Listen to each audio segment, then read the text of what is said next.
Di video ini akan dibahas mengenai soal-soal persiapan penilaian akhir semester kelas 10 untuk mata pelajaran fisika. Soal pertama, berikut ini yang diperkenankan untuk dilakukan di dalam laboratorium adalah yang A membawa makanan, yang B bermain-main, yang kedua membawa minuman, yang ketiga menggunakan jas lab, yang kelima berlari-larian. Nah, di sini yang diperkenankan tentu saja itu menggunakan jas lab. Lanjut untuk soal kedua. Besaran-besaran berikut yang termasuk besaran pokok adalah yang A panjang kuat penerangan dan suhu, yang B massa, jumlah zat dan kuat arus, yang C berat, suhu dan waktu, yang D panjang energi dan waktu, yang E massa, luas dan jumlah zat. Untuk besaran pokok itu ada 7 besaran pokok yang harus diketahui. Besaran tersebut adalah yang pertama massa, satuannya kilogram, biasa disingkat dengan kg, lalu dimensinya M. Lalu untuk panjang, satuannya biasa meter, disingkat biasa M, dimensinya L. Yang ketiga waktu, satuannya second atau detik dengan singkatan S, lalu dimensinya T. Untuk mempermudah, yang massa panjang waktu itu berasal dari bahasa Inggris untuk dimensinya, mass, length, and time. Selanjutnya yang keempat ada suhu, satuannya yaitu Kelvin untuk satuan internasionalnya, disingkat K dan dimensinya theta. Lalu ada kuat arus atau ampere, singkatannya A dengan dimensi I. Lalu ada intensitas cahaya, satuannya kandela, singkatannya CD, dimensinya itu J. Kemudian ada jumlah zat, satuannya mol, singkatannya mol, dimensinya N besar. Nah, di sini yang termasuk besaran pokok tentu saja yang ada di dalam tabel ini. Nah, jika kita perhatikan, itu antara A, B, C, D, dan E. Yang ada di tabel ini itu adalah di pilihan yang B, yaitu massa, jumlah zat, dan kuat arus listrik. Berikutnya kita lanjut untuk soal yang ketiga. Kelompok berikut ini seluruhnya terdiri dari besaran turunan, kecuali untuk besaran turunan tentu saja adalah semua besaran yang tidak ada di tabel besaran pokok. Ya, diingatkan lagi tabel besaran pokok tadi, itu ada massa, panjang waktu, suhu, kuat arus, intensitas cahaya, dan jumlah zat. Untuk besaran turunan artinya yang tidak ada di tabel ini. Kembali ke pertanyaan nomor 3 tadi, itu kelompok berikut seluruhnya besaran turunan, kecuali. Artinya ada besaran pokok di pilihan tersebut. Luas, gaya, energi, tiga-tiganya tidak ada di tabel.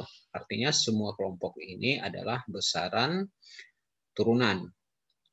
Gaya, daya, usaha untuk yang B, itu semuanya juga tidak ada di tabel ini. Artinya itu semuanya adalah kelompok besaran turunan. Ya. Ingat ya, kita akan mencari yang kecuali.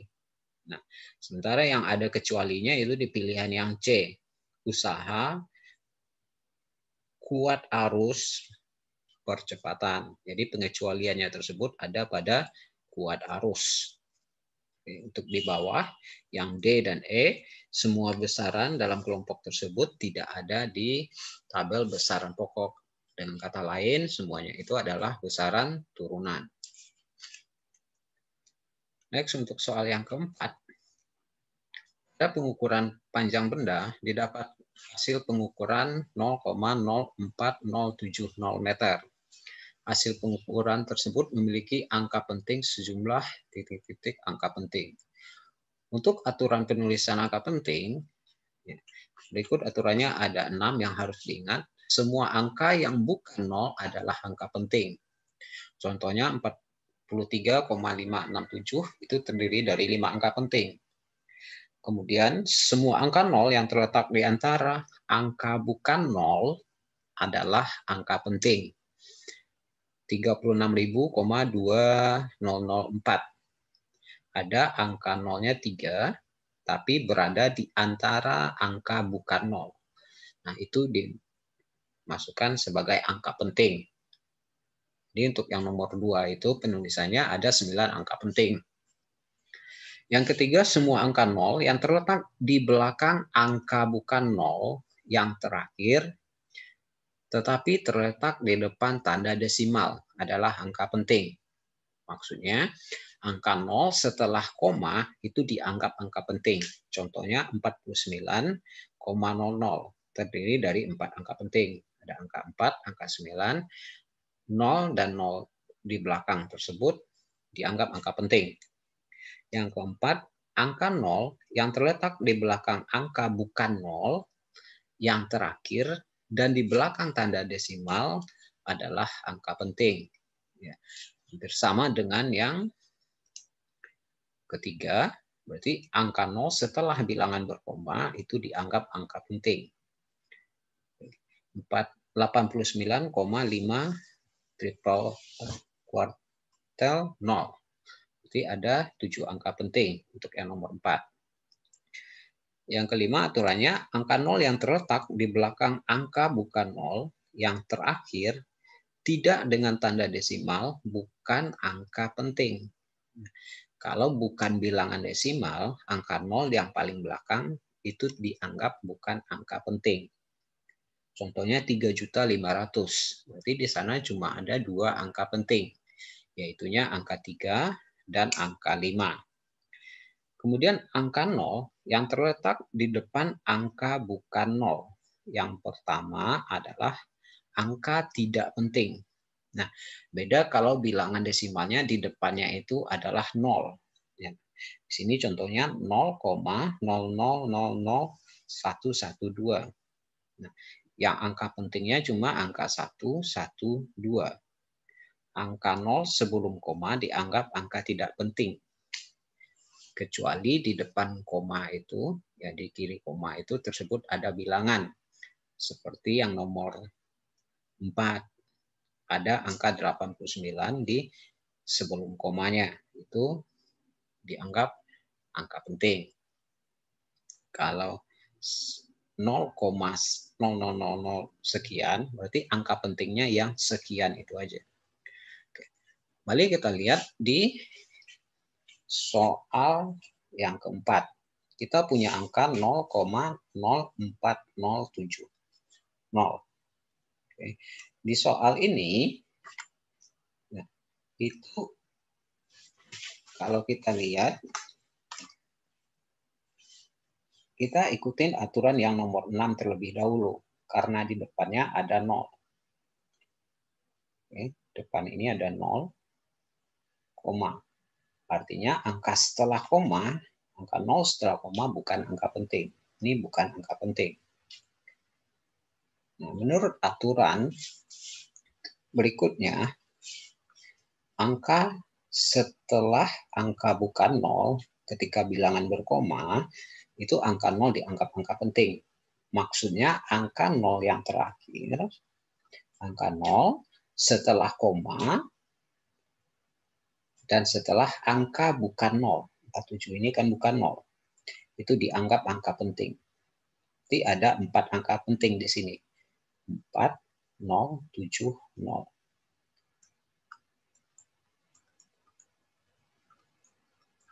Nah, dengan demikian jawabannya adalah ada 4 angka penting. Kita lanjut soal yang kelima. Hasil pengukuran luas plat tipis yang memiliki panjang 1,25 dan lebar 0,15 menurut angka penting adalah, nah ini sebelumnya kalau untuk luas kita tahu itu panjang kali lebar. Luasnya itu 1,25 dikali 0,15. Nah, kalau dikalikan secara biasa, itu akan didapat hasilnya 0,1875. Kalau menurut aturan angka penting, ketika perkalian, hasilnya mengikuti angka penting yang paling sedikit.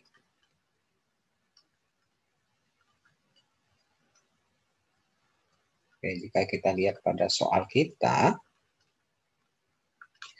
untuk bilangan pertama atau panjangnya ini terdiri dari 3 angka penting.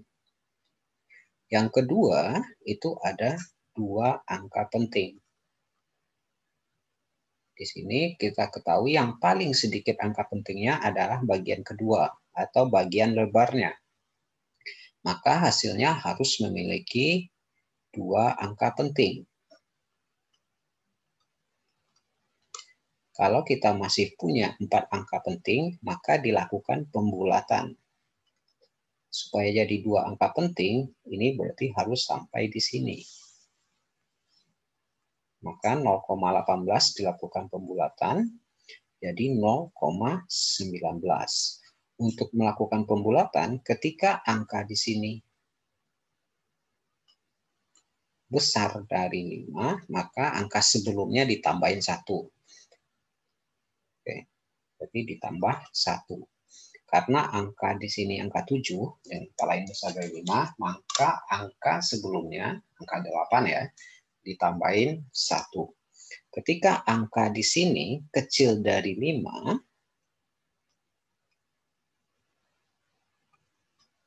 itu dibuang atau dianggap tidak ada. Contohnya, ketika melakukan pembulatan 0,183, maka pembulatannya akan menjadi 0,19. Nah, kembali diingatkan di sini itu mengenai 7 aturan angka penting pada soal sebelumnya. Ini. Oke, ini harus benar-benar dipahami. Berikutnya kita lanjut untuk soal nomor 6. Sebuah pusat listrik tenaga uap menggunakan bahan bakar batu bara dan mampu mensuplai daya 206 juta watt. Daya tersebut jika ditulis dalam bentuk notasi ilmiah adalah. Nah, pada materi ini adalah notasi ilmiah. Untuk menulis notasi ilmiah, bilangan angkanya itu syarat bilangannya itu harus angka 1 sampai 10. Angka 1 sampai 10. Nah, di sini ada 206 juta. Berarti kalau kita taruh koma, ya kita harus taruh koma di angka ini supaya bilangan ini jadi 1 sampai 10. Maka kita akan taruh koma di sini. Oke, 206 juta. Kita harus taruh koma di sini supaya jadi 2 koma. Oke, maka ini akan ditulis 2,06. Nah, untuk menyesuaikan ini akan dibuat jadi kali 10 pangkat. Ini akan dihitung. Jadi 10 pangkat berapa? Kalau kita menggeser komanya ke kiri, itu pangkatnya positif. Kalau digeser ke kanan, negatif. Kita lihat satu persatu maksudnya. Di sini dia tidak punya koma. Artinya komanya mula-mula ada di sini. Kemudian kita geser sampai ke sini. Nah, berapa kali geser? Mari dihitung. 1, 2, 3, 4, 5, 6, 7, 8. Berarti komanya 7, 8 kali loncat. Maka dibikin jadi 10 pangkat 8. Itu untuk notasi ilmiah.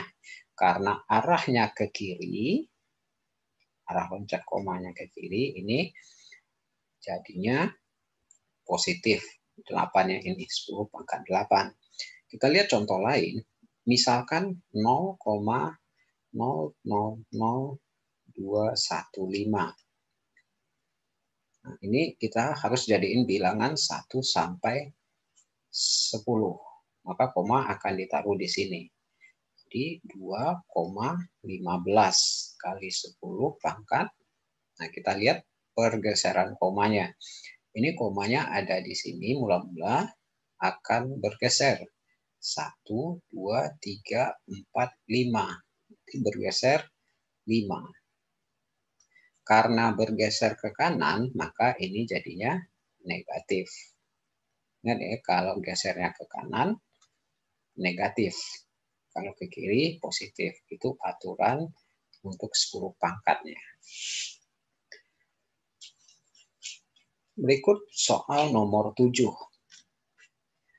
Tekanan merupakan gaya persatuan luas. Dimensi dari tekanan adalah, di sini harus diingat mengenai dimensi pada soal sebelumnya tentang besaran pokok.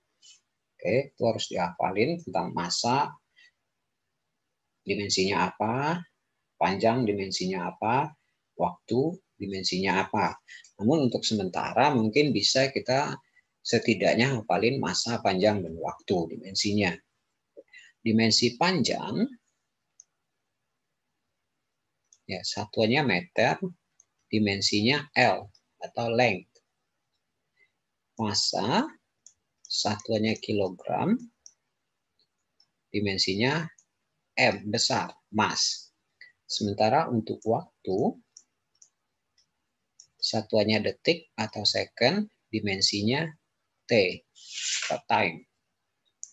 Sekarang diminta tekanan merupakan gaya persatuan luas. Dimensi dari tekanan. Tekanan itu P, pressure, gaya persatuan luas, force per area. Sekarang force-nya itu, gaya itu rumusnya M kali A per A. M itu massa, satuannya kilogram. A percepatan, satuannya itu meter per second pangkat 2. A luas, satuan luas pasti meter kuadrat atau meter pangkat 2.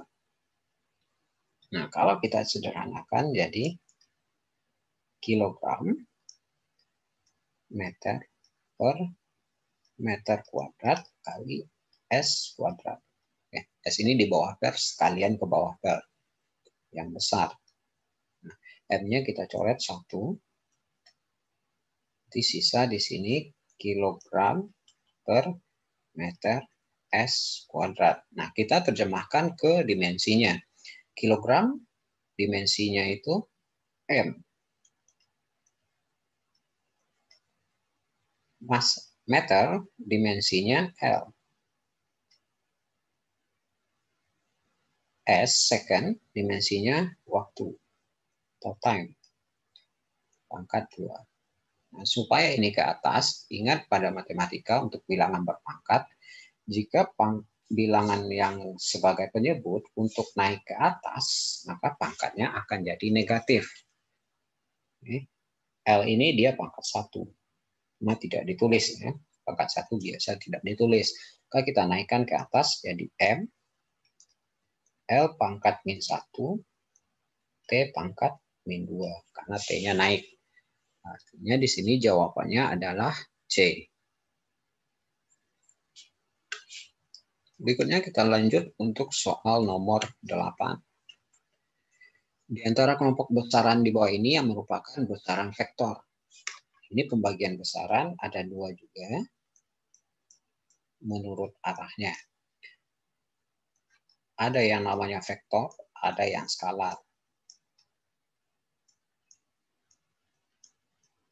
Vektor ini artinya besaran yang memiliki arah.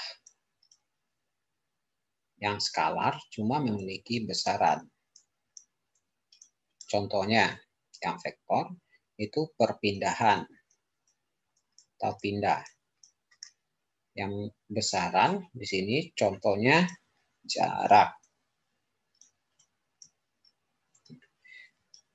Kalau kita logikakan vektor ini pindah. Nah, sekarang coba diberi perintah, silakan pindah. Nah, kita nggak tahu harus pindah ke mana. Pada aba-aba itu harus ada arahnya. Silakan pindah ke kiri, atau pindah ke kanan, pindah ke atas, atau pindah ke bawah. Jadi kalimatnya itu harus menggunakan arah. Kalau untuk skalar, jarak itu tidak usah dipakaikan arah. Misalkan jarak dari rumah ke sekolah itu 10 km.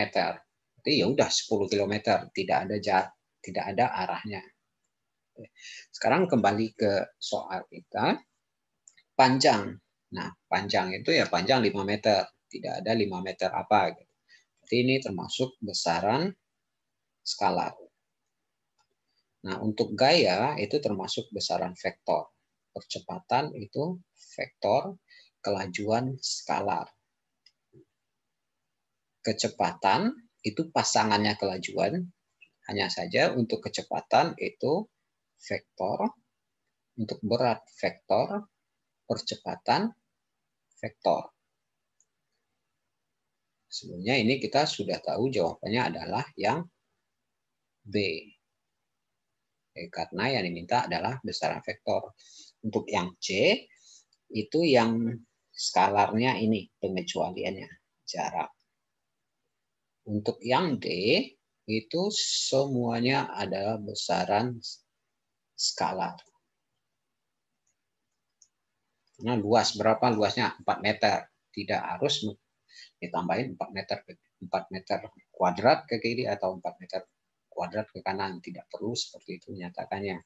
Artinya dia termasuk besaran skalar. Ini semuanya skalar untuk yang D. Yang E itu yang sebagai skalarnya ini. Itu skalar semua. Waktu, massa, dan jarak. Impuls termasuk besaran vektor. Itu untuk besaran menurut arahnya.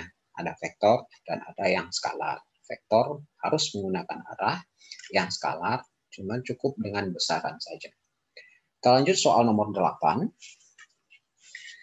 Berikut ini besaran vektor kecuali. Nah, masih yang tadi. Oke. Yang bukan merupakan besaran vektor adalah usaha. Usaha, ada gaya, percepatan, berat, dan perpindahan. Nah, yang bukan besaran vektor adalah usaha. Berikut nomor 10. Pernyataan 1, 2, 3, 4 yang benar. Nah, di sini merupakan teorinya perpindahan itu adalah vektor. Ini benar. Jarak itu skalar. Ini pernyataan yang benar. Perpindahan adalah perubahan posisi benda. Ini memang benar sesuai pengertian perpindahan. Jarak adalah panjang lintasan gerak benda. Ini benar. 3 dan 4 sesuai definisinya masing-masing. Sekilas ini kalau untuk perpindahan, misal ada posisi A, lalu ke posisi B, ada ke posisi C. Untuk misalkan si A dari A sampai ke C lewat B. Untuk jarak, maka kita akan menghitung bagian ini. A ke B ditambah B ke C. Itu untuk jarak, ya. A ke B, AB ditambah B ke C. Untuk membedakannya. Lalu untuk perpindahan, kita cuma lihat awal dan akhirnya di mana. Awalnya di C, awalnya di A, akhirnya ada di C, maka perpindahannya itu ya dari awal ke akhir. Cuma pindah segini kalau untuk perpindahan. Oke, jadi kalau perpindahannya cuma AC. Itu beda jarak dan perpindahan. Kita lanjut nomor 11. Santi berjalan 40 meter ke timur, kemudian 30 meter ke selatan. Nah, perpindahan Santi dari posisi awal adalah karena ada arahnya dan perpindahan di sini kata kuncinya artinya di sini merupakan salah satu besaran vektor. Kita lukis terlebih dahulu 40 meter ke timur. Ke timur yaitu ke kanan. 40 meter. Lalu 30 meter ke selatan. Artinya ke bawah. Selatan 30 meter. Nah, buat yang lupa arah mata angin, diingatkan lagi arah mata angin ini timur, barat, utara, selatan. Kita diminta ngitung perpindahan. Berarti pindahnya Santi dari posisi awal ke posisi akhir ini, perpindahan Santi. Karena terlihat seperti segitiga siklus itu, kita bisa gunakan Pitagoras. Aturan atau teorema Pitagoras. Kita akan cari perpindahan ini. Perpindahan sama dengan, karena akan dicari sisi miring, jadinya 40 kuadrat ditambah 30 kuadrat. Ini jadi 1600 ditambah 900. Akar dari 2500. Itunya 50. Jadi perpindahan Santi adalah 50. Sebelumnya, bagaimana kalau ditanya jarak? Kalau ditanya jarak. Untuk jarak yang ditempuh Santi, berarti kita hitung berapa jauh perjalanan Santi. Itu 40, lalu lanjutin 30. Artinya jarak yang ditempuh Santi itu 70. Itu soal nomor 11. Nah, kita lanjut untuk soal nomor 12. Roni mengelilingi lapangan berbentuk lingkaran dengan diameter 60. Dia berangkat dari titik A dan akhirnya berhenti di A. Setelah melakukan satu kali putaran selama 3,14 menit. Kecepatan rata-rata yang dialami Roni adalah, di sini ada istilah kecepatan dan kelajuan. Kecepatan ini merupakan besaran vektor. Ada pasangannya satu lagi, kelajuan, yaitu besaran skala. Kalau kita ilustrasikan, anggap ini sebuah lingkaran. Nah, diameternya 60. Dia mulai dari titik A. Kembali ke titik A. Di posisi awal, lalu posisi akhirnya juga di sini. Nah, untuk kecepatan, itu simbolnya V. Kelajuan juga V nantinya. Untuk membedakan kecepatan dikasih garis di atas V-nya. Oke. Nah, kecepatan ini itu perpindahan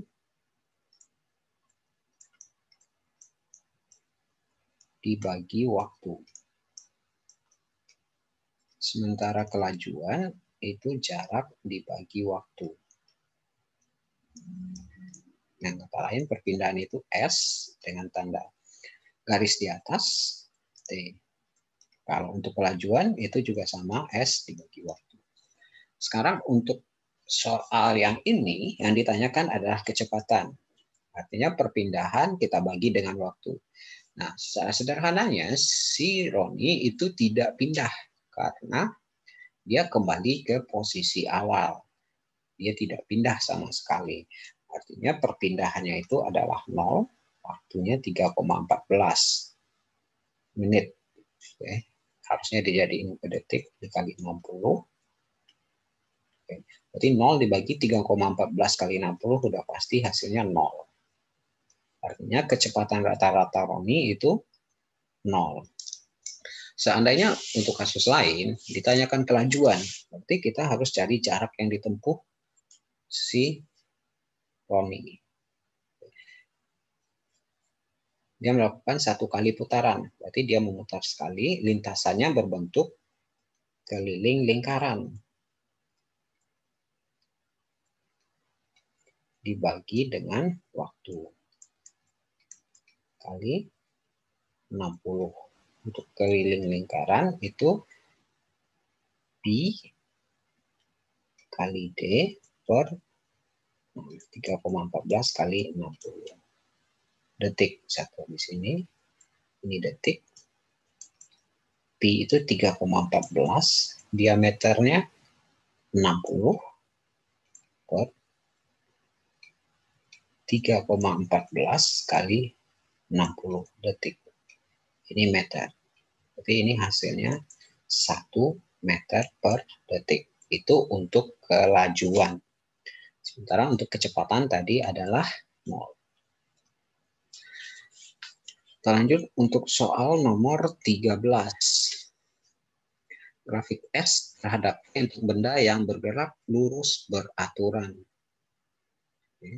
Untuk benda yang bergerak lurus beraturan, itu grafiknya adalah yang E.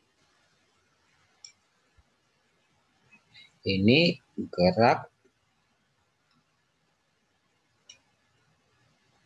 kalau B itu gerak lurus, berubah, beraturan. Ada kata berubah kalau untuk yang B.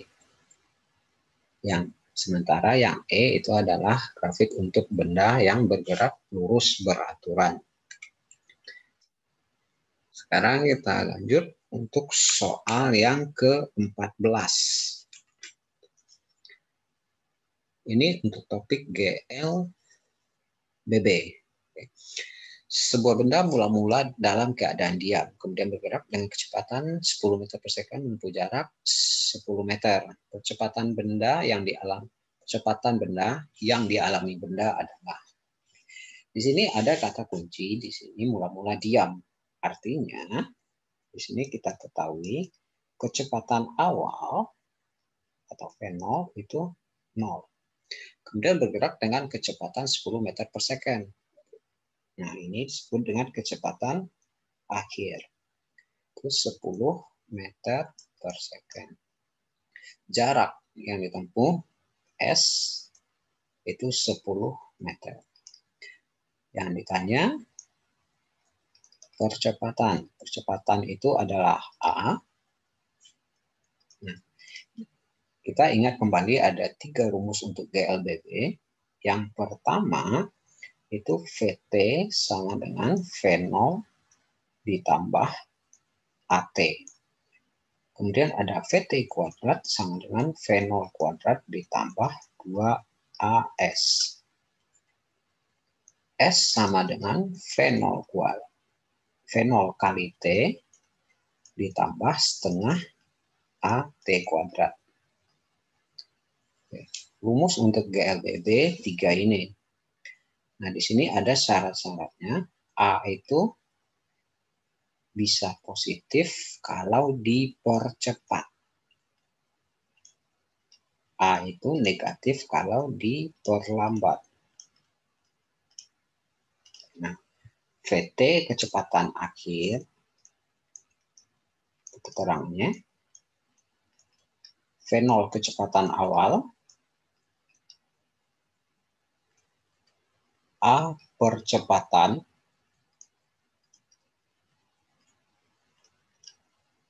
T adalah waktu. S adalah jarak. Dengan satuan standarnya, kecepatan ini meter per second, percepatan meter per second kuadrat, waktu itu second, dan jarak adalah meter. Kembali ke soal kita, itu yang ditanya A, sementara kita punya V0, VT, dan S. Dari ketiga rumus ini yang ada tentang V0, VT, S, dan A, itu adalah rumus kedua. Kita bisa gunakan rumus kedua, VT kuadrat sama dengan V0 kuadrat ditambah 2AS.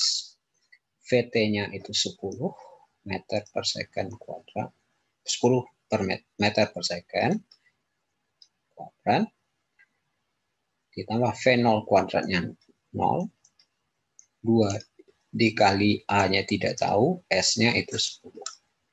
Jadi 100, ya kita hitung aja, ini jadi 20A. Nah, A-nya 100 per 20. A-nya sama dengan 5. Jadi percepatannya adalah 5 meter per second kuadrat. Next, untuk soal nomor 15. Sebuah lokomotif mula-mula diam, kemudian bergerak dengan percepatan 2 meter per second kuadrat. Waktu yang dibutuhkan lokomotif untuk menempuh jarak 900 meter. Masih dengan kata kunci yang sama yang tadi, mula-mula diam. Artinya V0-nya sama dengan 0. Percepatan itu A. Lalu jarak itu adalah S. Yang ditanya waktu. Di sini kita bisa menggunakan rumus ketiga. Ya, silakan dilihat rumus yang tadi. Itu ada, kita punya S, punya V0, punya T, dan punya A. Untuk rumus ketiga. Itu kalau kita tulis S sama dengan V0 kali T ditambah setengah AT kuadrat. S-nya 900, V0-nya 0, kali T-nya nggak tahu, setengah, A-nya itu 2, T-nya juga nggak tahu. Oke, jika kita hitung 900 meter, satuannya 0 kali T itu 0, setengah kali 2 itu 1 T kuadrat.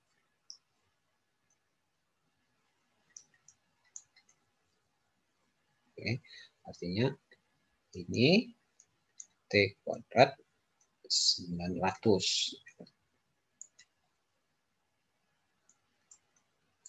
T-nya yaitu 30 second. Jadi jawabannya adalah D.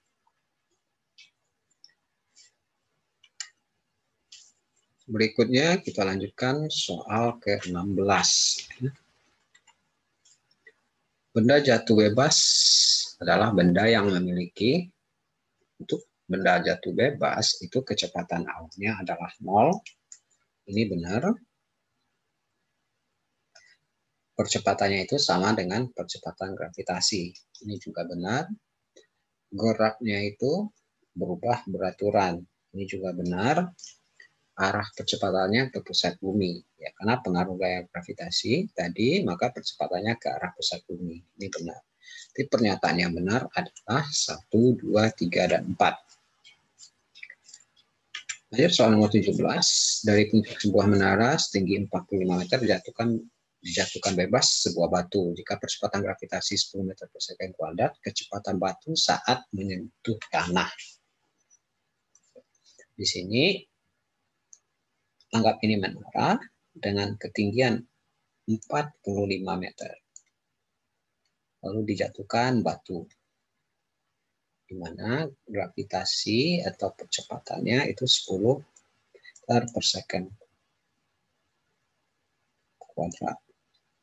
Nah, untuk menghitung kecepatan batu saat menyentuh tanah ketika jatuh bebas, itu kita bisa gunakan rumus V sama dengan akar 2 kali G kali H. Khusus untuk jatuh bebasnya. V kecepatan, 2 G gravitasi, itu 10, H ketinggian, itu 45. H itu height atau ketinggian. Nah, di sini akan didapat 900. Artinya V-nya 30 meter per second. Jadi jawabannya adalah C. Lanjut untuk soal 18. Sebuah peluru ditembakkan dengan kecepatan 60 meter per second dengan sudut elevasi 30 derajat. Ketinggian maksimum yang dapat dicapai peluru adalah,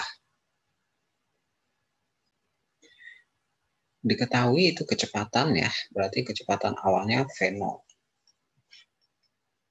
60 meter per second.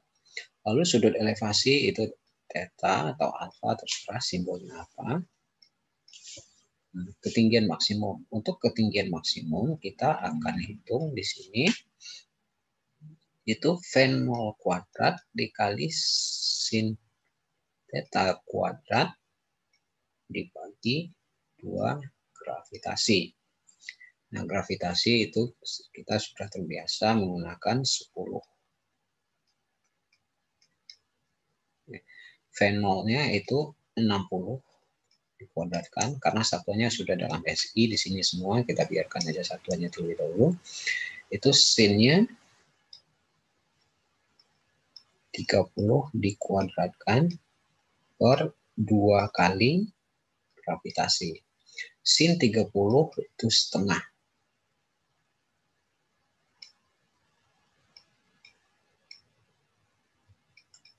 Setengah dikuadratkan per 20. Ini silakan dihitung.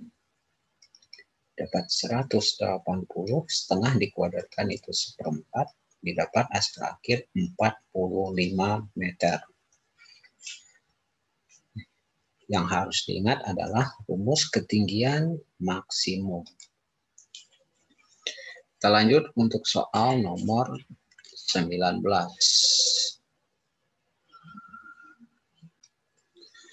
Sebuah benda yang bergerak melingkar beraturan mempunyai, untuk benda yang bergerak melingkar beraturan itu kelajuannya konstan dan kecepatannya berubah. Ini harus diingat. Penyebab benda yang bergerak melingkar beraturan karena kelajuannya yang konstan dan kecepatannya berubah. Lanjut untuk soal nomor 20. Sebuah benda bergerak melingkar beraturan dengan kelajuan linear 3 meter per second dan jari-jari lintasan 1,5. Frekuensi benda tersebut adalah. Untuk frekuensi itu akan didapat dari kecepatan sudut nantinya. Di sini kita tulis terlebih dahulu yang diketahui. Itu V sama dengan 3 meter per second. Lalu jari-jarinya itu 1,5 meter. Nah, yang ditanya adalah frekuensi. Oke, kita akan cari terlebih dahulu kecepatan sudut, di mana simbolnya itu omega, itu sama dengan V per R. Oke, V per R di sini itu 3 meter per second per 1,5 meter. Oke, didapat hasil di sini 2 untuk kecepatan sudutnya. Nah, dari sini kita akan pecah kecepatan sudut. Kecepatan sudut itu juga bisa dicari dengan 2pi dikali F, di mana F ini adalah frekuensi. Kecepatan sudut tadinya adalah 2, ini 2pi dikali F. Artinya F-nya sama dengan 2 per 2pi. Disederhanakan didapat jadi 1 per pi. Jadi frekuensinya di sini adalah 1 per pi Hertz. Itu untuk soal nomor 20. Lanjut untuk soal nomor 21. Sebuah mobil mainan bergerak melingkar beraturan dengan kecepatan linear. Kembali di sini kecepatan linear artinya V-nya adalah 1,8 meter per second. Jari-jari R-nya yaitu 90 cm. Maka harus dijadiin satuan internasionalnya itu 0,9 meter. Yang ditanya adalah percepatan sentripetal. Untuk rumus percepatan sentripetal itu sama dengan V kuadrat per R. Sini kita bisa hitung jadi 1,8 kuadrat per R-nya itu 0,9. Jadi 1,8 dikali 1,8 per 0,9. Ini kita bisa sederhanakan, didapat 2, dan hasil akhirnya 3,6 meter per second kuadrat. Oke, itu untuk kecepatan sentripetal. Lanjut untuk soal nomor 22. Dua gambar roda dihubungkan dengan rantai seperti gambar di atas, ya, jari-jari roda A itu 10 cm, 10 cm, dan jari-jari roda B itu 15 cm. Jika kecepatan linear roda B, berarti ini di VB-nya, itu 4 meter per second. Kemudian maka kecepatan sudut roda A yang ditanya adalah omega atau kecepatan sudut di roda A.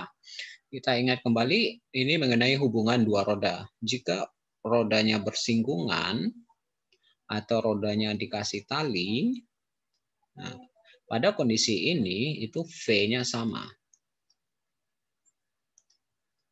Sementara untuk roda yang sepusat itu yang sama kecepatan sudutnya.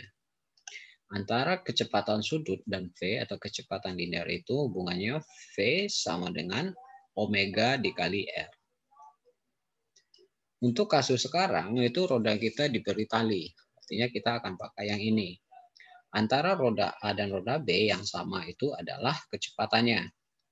Jadi VA sama dengan VB. Karena VB-nya 4, maka VA-nya juga 4. Karena hubungannya adalah menggunakan tali atau lilitan. Nah, sekarang yang ditanya adalah omega A. Kita pecah rumus V. V itu omega dikali R. 4 meter per second. Omeganya kita tidak tahu atau itu yang ditanya. Yang akan kita cari R-nya itu adalah RA-nya 10 cm.